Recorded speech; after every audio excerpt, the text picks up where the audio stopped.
No episódio de hoje do Conexão Espírita, iniciamos uma reflexão em duas partes sobre um tema essencial da jornada humana, a felicidade e a infelicidade relativas na Terra, à luz das perguntas 920 a 927 de O Livro dos Espíritos. Kardec e os Espíritos revelam que o homem pode ser tão feliz quanto o permite a existência material, e que muito do seu sofrimento é fruto do orgulho, do egoísmo e da desobediência às leis divinas. Nesta primeira parte, vamos compreender como conquistar uma paz possível neste mundo e por que a verdadeira felicidade depende mais do espírito do que das circunstâncias externas. Nossa mensagem espírita de hoje: a felicidade depende das qualidades próprias do espírito. Pergunta 920. O homem pode gozar na Terra uma felicidade completa? Não, pois a vida lhe foi dada como prova ou expiação, mas dele depende abrandar os seus males e ser tão feliz quanto se pode ser na Terra. 921. Concebe-se que o homem seja feliz na Terra quando a humanidade estiver transformada, mas enquanto isso não se verifica, pode cada um gozar de uma felicidade relativa? O homem é, na maioria das vezes, o artífice de sua própria infelicidade.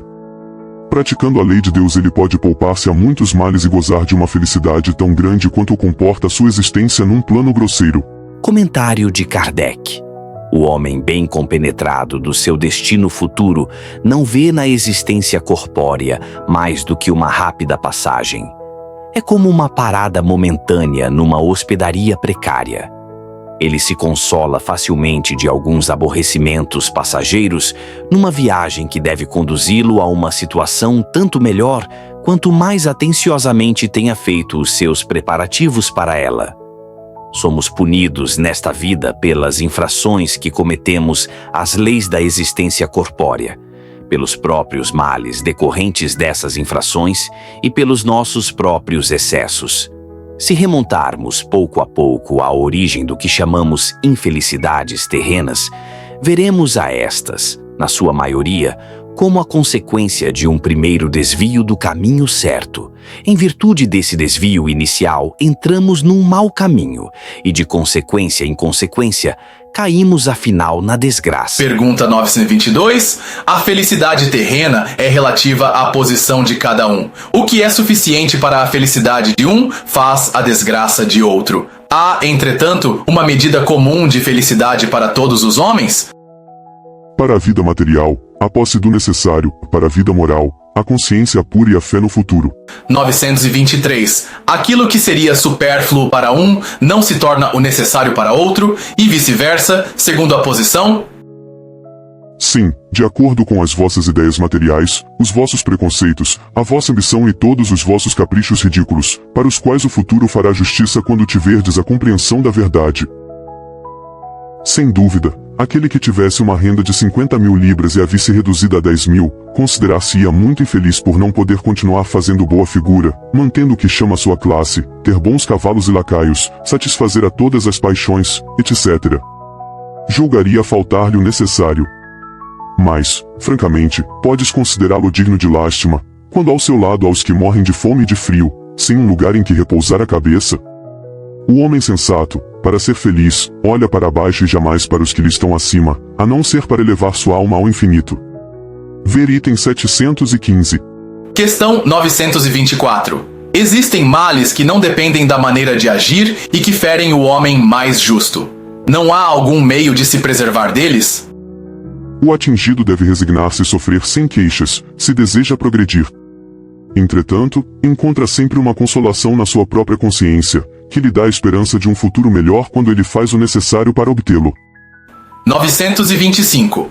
Por que Deus beneficia com os bens da fortuna certos homens que não parecem merecê-los? Esse é um favor aos olhos daqueles que não enxergam além do presente, mas sabei-o, a fortuna é uma prova geralmente mais perigosa que a miséria. Ver item 814 e seguintes. 926. A civilização, criando novas necessidades, não é a fonte de novas aflições? Os males deste mundo estão na razão das necessidades artificiais que criais para vós mesmos. Aquele que sabe limitar os seus desejos e ver sem cobiça o que está fora das suas possibilidades, poupa-se a muitos aborrecimentos nesta vida. O mais rico é aquele que tem menos necessidades. invejais os prazeres dos que vos parecem os felizes do mundo. Mas sabeis, por acaso, o que lhes está reservado? Se não gozam senão para si mesmos, são egoístas e terão de sofrer o reverso. Lamentai-os, antes de invejá-los. Deus às vezes permite que o mal prospere, mas essa felicidade não é para se invejar, porque a pagará com lágrimas amargas. Se o justo é infeliz é porque passa por uma prova que lhe será levada em conta, desde que a saiba suportar com coragem. Lembrai-vos das palavras de Jesus: bem-aventurados os que sofrem, porque serão consolados. E a pergunta 927. O supérfluo não é, por certo, indispensável à felicidade, mas não se dá o mesmo com o necessário. Ora, a desgraça daqueles que serão privados do necessário não é real? O homem não é verdadeiramente desgraçado senão quando sente a falta daquilo que lhe é necessário para a vida e a saúde do corpo. Essa privação é talvez consequência de sua própria falta e então ele só deve queixar-se de si mesmo. Se a falta fosse de outro, a responsabilidade caberia a quem a tivesse causado.